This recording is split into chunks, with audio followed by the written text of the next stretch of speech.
안녕하세요. 어붕벙사자입니다. 이번 시간에는 마지막 중급편 골프 규칙 5편 시작하겠습니다. 5편. 마지막 편입니다. 중급편으로.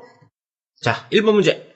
플레이어가 깊은 러프에서 볼을 찾기 시작하고 2분 30초 만에 그의 캐디가 볼을 발견했지만 그 볼이 자신의 볼인지 확인하는 시간으로 40초가 추가로 더 소요되었대요. 플레이어 볼은 3분이 경고한 후에서야 자신의 볼이라는 걸 확인했기 때문에 그 볼은 분실된 볼이다 이렇게 되어 있는데 이것은 false입니다.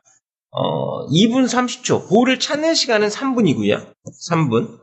찾은 볼을 자신의 볼인지 확인하는데 1분이 추가로 주어집니다. 그렇기 때문에 3분 안에 볼을 찾았죠, 일단. 그 볼을 확인하는 시간으로 40초 걸렸다는 것은 1분 안에 그 볼을 확인한 것이기 때문에 이건 페널티가 없습니다.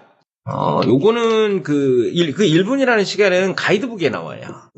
규칙에는 정확하게 나오지 않고 찾는 시간에 확인하는 시간이 허용된다 이런 정도로만 나오고요. 규칙은 요거 18.2a에 보면 이 관련 내용이 나옵니다. 자, 2번. 페널티 없는 구제를 받기 위해서는 일시적으로 고인물이 플레이어가 스탠스를 서기 전에 그 물이 보여야 한다. 아닙니다. 일시적으로 고인물은 플레이어가 스탠스를 서기 전 또는 후에도 보이면 돼요. 또는 후. 그러니까 스탠스를 서기 전에는 물이 보이지 않았는데 선 후에 물이 보인다면 그것도 일시적으로 고인물입니다. 그래서 기억하실 건 스탠스를 서기 전 또는 후에 그 물이 보이면 그건 일시적으로 고인물로 비정상적인 코스 상태 중에 하나죠. 일시적으로 고인물은. 그래서 규칙 16.1에 의해서 구제를 받을 수 있게 됩니다. 3번. 플레이어는 얼라이먼트의 도움을 얻기 위하여 지면에 클럽을 내려놓을 수 있다. 없습니다. 이건 규칙 10.2b에 나오는 내용이고요. 이게 아마 3번에 나올 거예요. 자, 플레이어는 얼라이먼트의 도움을 얻기 위하여 지면에 클럽을 내려놓을 수 없고요.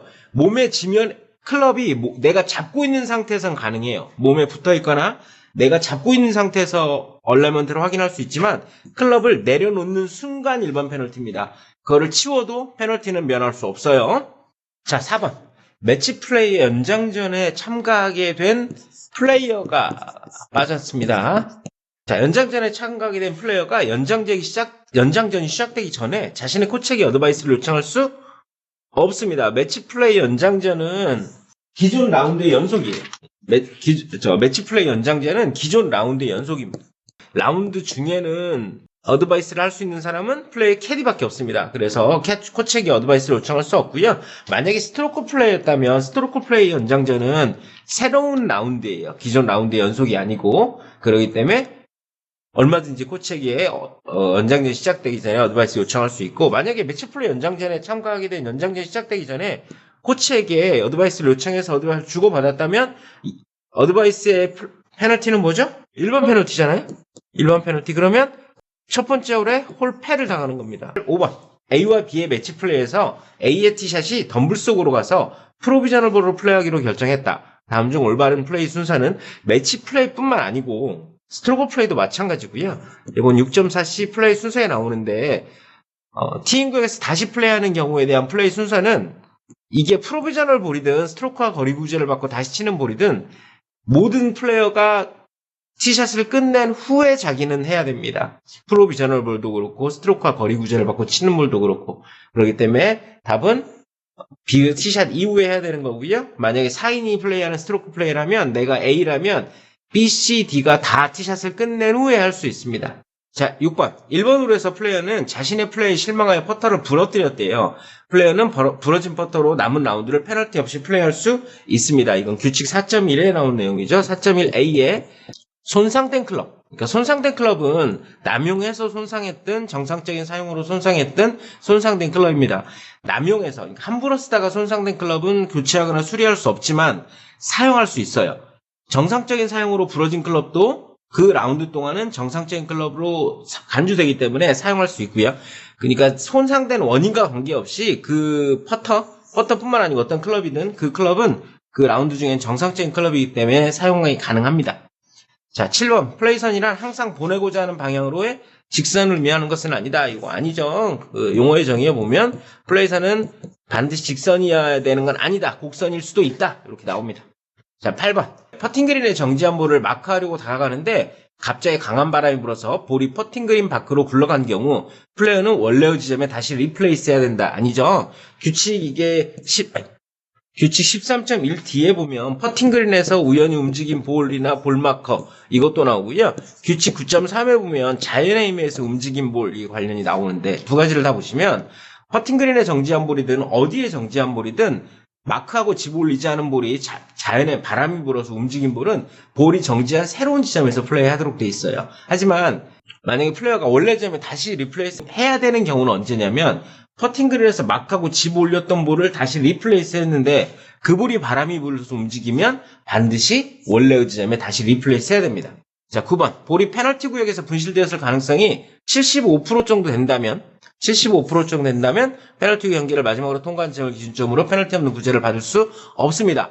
알고 있거나 사실상 확실한을 용어에서 보면 페널티구로 간 것을 알고 있거나 사실상 확실하다면 그 경계를 플레이어가 추정해서 구제를 받을 수 있습니다. 알고 있거나 사실상 확실한이란 원래 그럴 때 쓰죠. 플레이어 볼이 어떻게 되었는지 확인하고자 판단하는 기준이 알고 있거나 사실상 확실한입니다. 즉 문제가 된 일이 그 플레이어 볼에 일어났다는 결정적인 증거가 있거나 의심의 여지는 있지만 합리적으로 이용할 수 있는 모든 정보를 고려할 때 95%는 되어야 됩니다. 75%가 아니고 알고 있거나 사실상 확실한. 그래서 이건 틀린 말이 되는 거고요. 자, 10번. 볼이 일반 구역에 있지만 페널티 구역에 있는 움직일 수 없는 장애물로부터 물리적인 방해가 있는 경우 페널티 없는 구제를 받을 수 있다. 요거는 규칙 16.1A에 2항에 나오는데 볼만 일반 구역에 있다면 페널티 구역에 있는 움직일 수 있는 장애물로부터 구제를 받을 수 있어요. 페널티 없이. 하지만 볼이 페널티 구역에 있다면 그 움직일 수 없는 장애물이 일반 구역에 있든 페널티 구역에 있던 구제가 페널티 없는 구제가 허용되지 않습니다. 볼이 어디에 있냐가 중요한 거예요. 그렇다면 하나 말씀드리면 볼은 일반 구역에 있는데 아웃 오브 바운드에 있는 움직일 수 없는 장애물에 스탠스가 걸려요. 구제를 받을 수 있을까요? 안 됩니다. 왜냐하면 움직일 수 없는 장애물로부터 구제를 받는 건 비정상적인 코스 상태입니다. 코스 상태죠. 코스 상태. 아웃 오브 바운드는 코스가 아니에요. 그러니까 움직일 수 없는 장애물이 코스 바뀐 아웃 오브 바운드에 있다면 비정상적인 코스 상태로 간주되지 않기 때문에 구제를 받을 수 없습니다. 11번. 플레이어가 티샷 한 볼이 앞에 나무를 맞고 다시 티인 구역에 정지한 경우 플레이어는 페널티 없이 그 볼을 집어 올려 티업하고 다시 플레이할 수 있다. 규칙 6.2B에 나옵니다. 페널티. 티인 구역의 규칙에 보면 볼이 티인 구역에 놓인 경우는 어떤 이유로 놓였건 언제나 다시 티업할 수 있습니다. 플레이스 할 수도 있고 티업한 위치를 바꿀 수도 있고 앞에 침볼이 앞에 나무 맞았든 침볼이 슬쩍 빗 맞아서 티인 구역 안에 툭 떨어졌다면 그 볼을 일단 한타 친 거예요. 페널티는 없지만 그 볼을 집어 올려서 그 티업하고 다시 플레이할 수 있습니다. 티인 구역이만 갖고 있는 아주 특별한 규칙입니다. 자, 12번. 비가 많이 내려서 그립이 젖어서 플레이어는 타올로 비가 많이 오면 키친타올 같은 거 많이 쓰시잖아요. 네, 키친타올 같은 거 많이 쓰시는데 이 그립을 감싼 채 스트로크를 했대요. 동반자가 이에 대해서 재정을 요청했는데 올바른 재정은 페널티가 없습니다. 이거는 규칙 4.3A에 보면 그 손에 끼는 장갑에 어떤 오돌토돌한 이런 게 있으면 안 되지만 타올 같은 걸로 그립을 감싸는 건 허용된다고 나옵니다. 자, 13번. 개미가 만든 개미집의 구멍 근처에 볼이 놓인 경우 페널티 없는 구제를 받을 수 있다. 이게 이제 동물이 판 구멍이냐 아니냐는 얘기인데 동물이 판 구멍은 사람을 제외한 모든 동물이 판 구멍이 포함되는데 예외가 루스 임패드먼트로 간주될 수 있는 작은 벌레나 곤충이 판 구멍은 제외하고, 그러니까 개미는 루스 임패드먼트이기 때문에 개미가 판 구멍은 동물이 판 구멍이 아니어서 놓인 그대로 플레이해야 됩니다. 자, 14번. 가장 가까운 완전한 구제 지점이란 비정상적인 코스 상태, 위험한 동물이 있는 상태, 플레이 금지 구역, 잘못된 그린으로부터 페널티 구제를 받기 위한 게 아니고 페널티 없는 구제를 받기 위한 기준점이 가장 가까운 안전한 구제 지점이죠. 페널티를 받는 구제는 어떤 경우도 가장 가까운 안전한 구제 지점이 기준점이 될 수 없습니다. 자, 15번. 플레이어볼이 페널티 구역에 있는 일시적으로 고인물에 놓인 경우 페널티 없는 구제를 받을 수 있다. 일시적으로 고인물은 용어의 정의에서 보면 제일 첫 마디가 그거예요. 페널티 구역에 있는 물을 제외하고 그리고 페널티 구역에 볼이 놓인 경우 페널티 구역에 놓이면 비정상적인 코스 상태로부터 구제를 받을 수 없죠. 그렇기 때문에 일시적으로 고인물에 놓였더라도 구제를 받을 수 없습니다. 자, 16번. 볼이 드롭, 플레이스, 리플레이스 하는 경우 이동 보조 장치를 사용하는 플레이어는 어느 누구에게든 드롭, 플레이스, 리플레이 할 수 있도록 위임하는 것을 허용한다. 이게 이제 23년도에 개정이 되면서 장애인을 위한 규칙이 이제 추가됐거든요. 그래서 25.4A에 보면 장애인을 위한 규칙이 나옵니다. 이동 보조 장치를 사용하는 플레이어는 그 위임하는 것을 허용합니다. 그러니까 그 사람한테는 다른 사람한테도 드롭이나 플레이스 리플레이스 하도록 허용을 하고 있습니다. 그래서 이렇게 해서 규칙 중급편 5편을 다 마쳤습니다. 다음에 고급편으로 찾아뵙겠습니다. 감사합니다.